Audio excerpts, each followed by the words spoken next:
कृषी मंत्री दत्तात्रय भरणे यांच्याकडून शेतकऱ्यांची थट्टा करण्यात आल्याचा आरोप करण्यात येतोय। जळालेल्या ऊसाचा पंचनामा करण्याची विनंती करण्यात आली।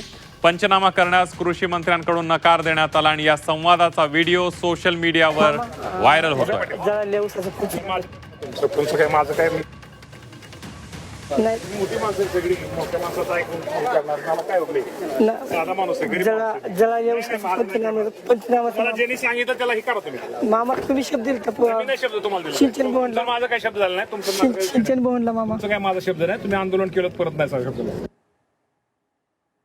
मामा या ऊसाचं पंचनामा करून आम्हाला एकरी 50,000ची मदत द्यावी। आज हे पीक जळालेलं ऊस हे आमच्या इंदापूर तालुक्यातील शेतकऱ्यांचं आहे। ह्या ऊसाचं पंचनामा करावा म्हणून मी स्वतः कृषी मंत्र्याकडे गेलो होतो जनता दरबार रविवारामध्ये।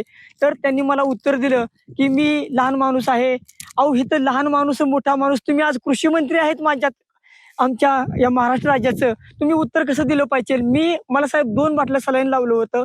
आज 4 दिवसामध्ये भर उन्हामध्ये मी माझ्या शेतकऱ्यांसाठी उपोषणाला बसलो होतो, तरी सुद्धा तुम्ही तिथं मला भेटायला आले नाही। नका येऊ भेटाय तुम्ही, पण तुम्ही माझ्या जळालेल्या ऊसाचं पंचनामा करा आणि ह्या शेतकऱ्यांना माझा न्याय द्या।